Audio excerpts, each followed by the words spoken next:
Good morning, everybody, and a happy Saturday morning to you. I have another ridiculously long video. Guess it's a good thing you guys like those, huh?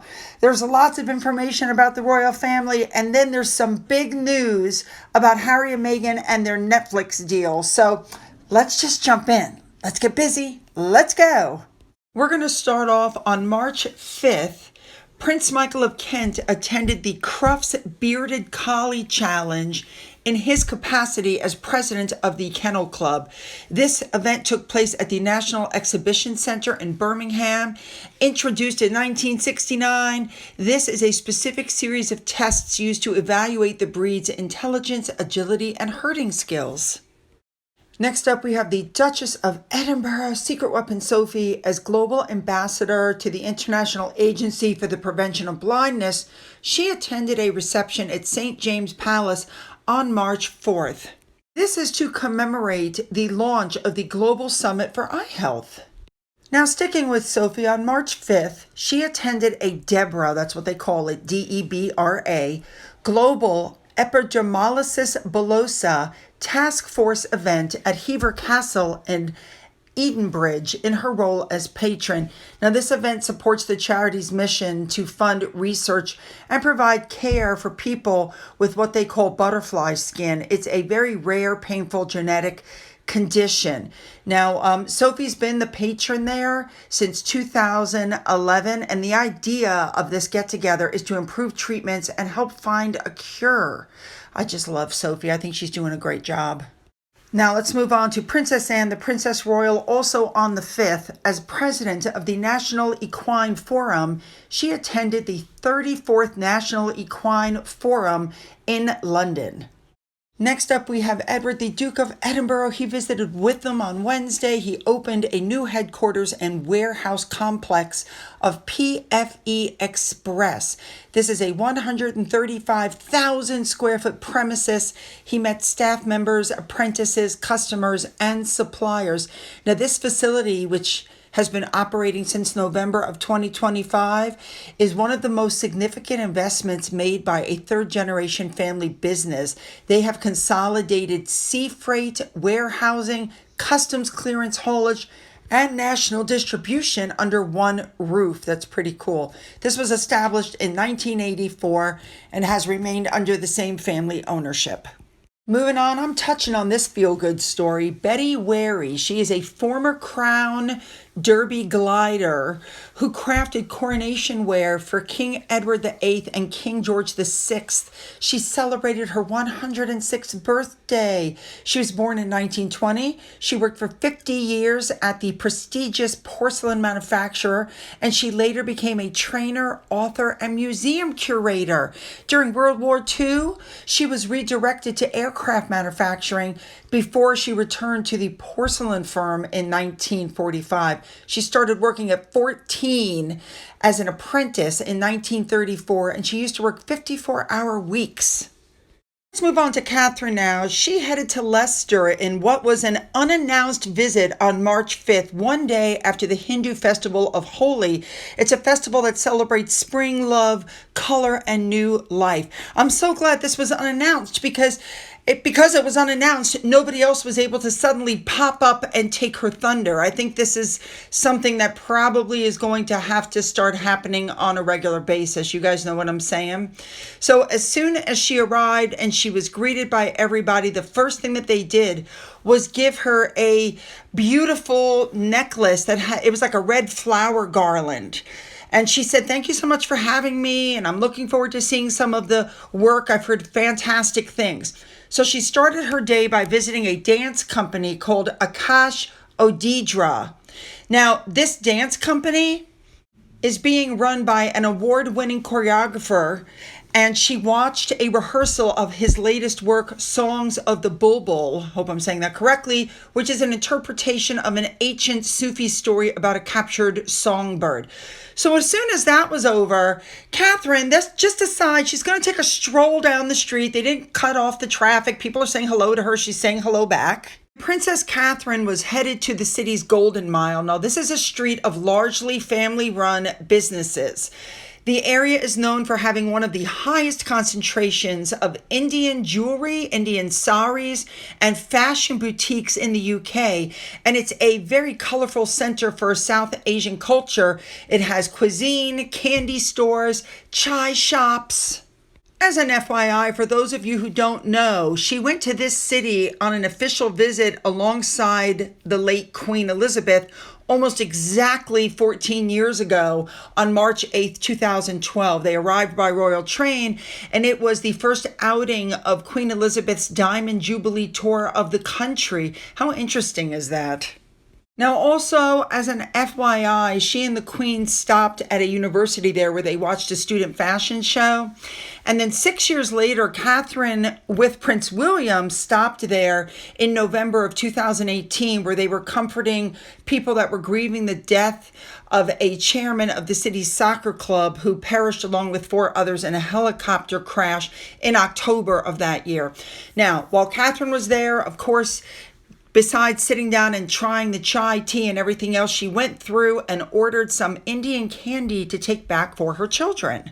All right, I'm going to try, you guys. Later in the afternoon, she visited the Hindu temple Shrij Dham Haveli, which is dedicated to the teachings of Srimad Valbhakriya Mahapuraji. Okay, she went barefoot. But she did have stockings on. If you zoom in, you could see the stockings. And they got her up to take part in a traditional dance. My goodness.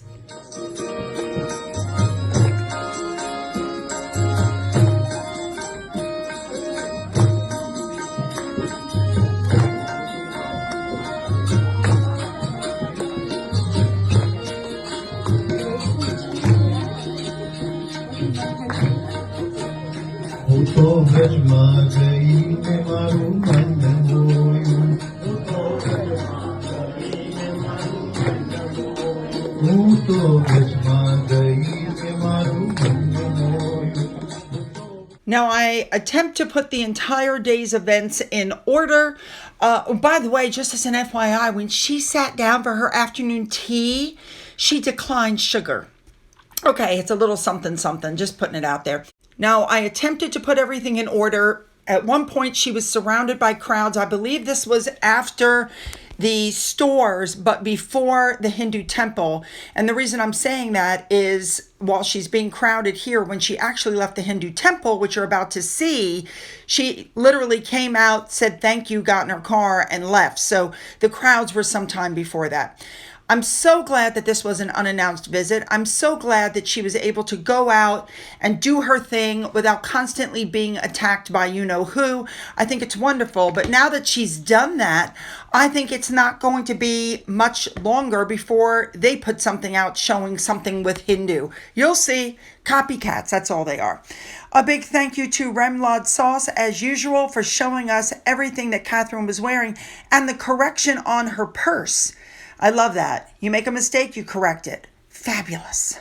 Also, a big thank you to Carol N., my moderator, for her take on the clothing. Let's move on. Let's move on now to Prince William. He marked St. Piran's Day with a visit to Cornwall, celebrating the country's national day, while he also recognized this community was hit with a horrible storm with winds up to 123 miles per hour, along with very heavy rainfall. So there was a lot going on there.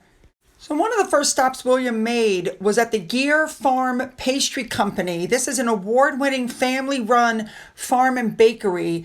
They're known for producing traditional Cornish pastries using homegrown ingredients. This farm has been certified organic for 30 years. Now, one of the first things they did when they got there was they tried to help William make a pastry. And they were trying to teach him how to hand crimp this pastry closed. He found it to be particularly tricky. If you look at the words up on the top, he goes, "This is not my finest hour. This is where I need my wife because she'd been all over this. This is not easy." He goes, "I don't think the one that I'm making is going to be good for sale." William was having way too much fun trying to put this pastry together. If you look in the back, the guy in the back there with the green, if you go back and look, he was actually laughing his ass off. And the little kid to his left, I believe, is the son of the owner. So he's really good at it. And he was trying to help William, but it just, just wasn't coming out right. William was like, this is unsellable. I'm taking this one home with me. Now, at some point, William was in the store and a woman called up to put in an order. I'm going to leave the sound in, but to do that, I have to block the pictures. But this is William on the phone. Listen to this. Do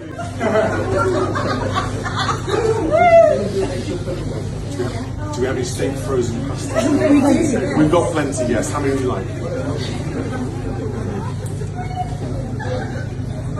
Do you have any cooked steak pastas available? Yes. We do, yeah. Yes, we do. What time do you close? At 2 o'clock. We close at 2 o'clock. 1:45 would be lovely. Yeah, 1:45. Yeah. Do you want me to take an order from you?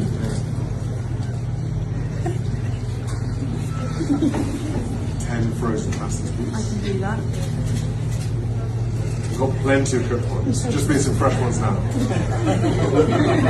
Not right yet. 10 frozen. And 5 cooked ones. Perfect. Can we take a name? That's 15, yeah. And what name is that? Juicy. Juicy. Sorry, Juicy. I thought you said Juicy. My apologies. We've got it. Got that written down. The pasties will be juicy, you're right. We've got 15 pasties named down for you, Juicy. For 1:45. 5 freshly cooked ones and 10 frozen. Now, this is funny. The woman shows up to pick up her order. She's absolutely shocked because it's William in the window.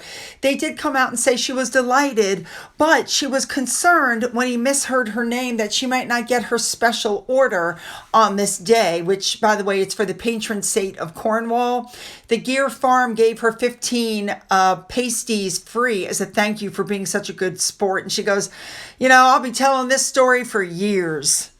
Now, one other thing that William did was he planted 3 oak trees at Gettr Farm. The trees were donated by the Duchy of Cornwall, and they are the first trees to have been planted on the farm following the aftermath of that horrible storm. And the planting, was part of a wider day celebration. So I think, of course, he did a great job, Mr. Hunky Dunky, putting that in. And then it was time for him to head on to his next engagement for the day. William headed to the fire station to deliver a box of pasties to firefighters and multi-agency responders at the Helston Community Fire Station in Helston, Cornwall, to thank them for all of the work that they did during that storm. William heard firsthand accounts from these firefighters and other emergency services what it was like dealing with the chaos and destruction brought on by the storm. So during his visit, he thanked the firefighters and the multi-agency responders who worked so hard during that time. Helston's on-call team was heavily involved, apparently, throughout the storm response, supporting residents affected by falling trees, dangerous conditions. There was a fatal incident, really just terrible. And then there was a roundtable discussion that brought together senior leaders and responders to reflect on lessons learned and the cohesion shown across the communities during that horrible time. Way to go, William. To Andrew, apparently they're saying he was a bully who cost the taxpayers hundreds of millions of pounds, according to the former head of Royal Protection. Apparently he browbeat one of Mr. Davies' predecessors as head of Scotland Yard's Royalty Protection Command over his children's security before they were even born, regardless of the cost to the public. And this showdown, which took place at Buckingham Palace, saw Andrew call the top policeman for a meeting in which he demanded his daughters be given 24/7 security from birth at taxpayer expense. Until it was finally cut off, the girls had round-the-clock security for 23 years for one girl and 21 years for another. No wonder Harry wants it. Now let's continue on. When Andrew did that interview at Buckingham Palace with Miss Emily Maitlis, we know what a bad decision it was. But come to find out, Beatrice was the quote-unquote rainmaker, which is basically a term used for someone who pulls off major financial deals. It was when Princess Beatrice came along unexpectedly to the face-to-face negotiations, which just had happened 3 days before the interview.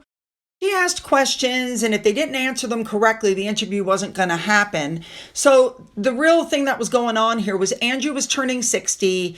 Beatrice was about to get married. He wanted to walk her down the aisle and return to the life he had before all of these allegations hung over him. So that was why he, decided to go to the interview, do the interview. What a mess. Now, you guys have to know that when Andrew was arrested last month, it's the first time in like 400 years a member of the British royal family was detained. And since his arrest, public and family opinion towards him has been very mixed. Because what's really going on here is Andrew was pampered throughout his entire life, and his status was everything to him. It was his only sense of identity. Anyway, to get along with it, King Charles remains fond of his nieces, but the monarchy have to gradually place greater distance between the working royals and the York branch. And in the meantime, Prince William wants it all cleaned out before he gets on the throne. He wants it dealt with now. You really can't blame him. And in the meantime, and I'm glad to hear this, William has found no resistance on stripping Harry and Meghan of their titles. You can't be royals for hire. You can't be DIY royals. Now, we also know that Harry is seriously worried that when his father dies, William is going to banish him and he'll have no status in Britain at all. He'll be persona non grata. And yeah. That's exactly what's going to happen. Of all the people to piss off, your brother, he has no tolerance for scandals that tarnish the monarchy. You never apologized for anything you said about William, Catherine, or their children. William is going to ensure that not only Andrew, but Harry's royal status and holdings are going to be eradicated. It's going to be first on his list as act as king. He wants everybody erased from the royal family and all the privileges that come with it. Now, is Meghan going to go on and on then about, look what they've done? Sure she will. Is anybody going to care? No. Harry needs to go because Harry is acting as a rogue agent. When he parroted what Dr. Tedros said from the WHO about how the corridors were shut and humanitarian organizations can't get through to deliver aid, and then Israel responded saying that it was deeply disappointing that Harry was amplifying false narratives. Remember, she invited Harry, the head lady, to Israel to see for himself. And she even said, with the reach and authority you carry as a member of the British royal family, words matter and facts matter.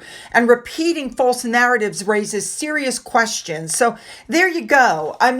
They're still equating him on the same level as the other members of the royal family. All right, let's move on to our main story for today, and it's a good one. Okay, we all heard about the first look deal, which Meghan made it sound like it was an upgrade because, if Netflix doesn't want our content, then we can market it to other people. Well, now the few remaining Netflix projects that they have, we keep hearing about, they're stuck in limbo and their first look deal is in the air. Remember, they're supposed to be doing the book Meet Me at the Lake. We heard that in August of 2023. Netflix, not Archwell, Netflix paid $3 million for the rights to the novel. And 3 years later, the project is still classified as in development. There's no director, there's no cast, and everybody's like, what the heck is going on? Okay, then in September of 2025, 2 years later, they announced they were making the adaptation of the romantic novel, The Wedding Date. That, however, since then is also still classified in Netflix as in development. Now, of course, Harry and Meghan offered Cookie Queen to Netflix, but it's been passed on. Nobody's bought it. Nobody's done anything with it. Everything they've done, Polo, Invictus, With Love Meghan, everything has been a massive failure. Only one show was a hit, and that was the Harry and Meghan show, where we found out later on she lied through most of it. And they filmed it, as far as I can tell, in like 2 or 3 days because the two of them are wearing the exact same outfits and everything. Archwell was asked about what was going on, and what they said was several scripted and unscripted titles are in various phases of development, and they're moving through the normal creative process, and that Netflix CEO Ted Sarandos, this is very important, he gets on well with the couple. So it sounds to me like the only reason Netflix is hanging on to the two of them is because Ted likes Meghan. What is being reported, however, is that 3 years in development for a movie like that in Netflix is not good. Now, here's the interesting thing. Are you guys ready? It's being said that Meghan has been in talks with Brooklyn Beckham, hoping to persuade him to talk more about the feud with his parents. That Meghan identifies strongly with Brooklyn. She's come to believe he's been painted in an unfair light, much like she and Harry felt when their own tensions became public. So now, what's going on is Meghan, it's being reported, is working behind the scenes to broker an interview with Oprah and Brooklyn Beckham. If Brooklyn has brain cell 1 in his body, he'll look at the damage done with Harry and Meghan and the royal family, and the fact that that interview went so badly that Oprah has removed it. She's wiped it off the internet as best as she could. Doesn't matter because I have a copy of it, but she did try to remove it from the internet because the blowback was so bad. Now, just as a reminder, you guys, Ted Sarandos may like Meghan. Ted Sarandos might think Meghan's a rock star, but Ted Sarandos has a board to answer to, and that's why their $100 million deal did not get renewed. She took money from them, and she literally delivered nothing. So it really doesn't matter what Ted Sarandos thinks. Ooh, I want your comments. Make them good. Don't forget to hit the like and the subscribe button and the bell for all notifications. Then go down into the description box where you'll find the link to my Twitter, my Gettr, my Rumble, my email, a link to my second channel, a link to my father's book, which remains up for sale on Amazon, a link to my Amazon wish list, as well as a physical address. For those of you who have donated to my coffee fund, thank you so much. And as always, you guys, have a great day.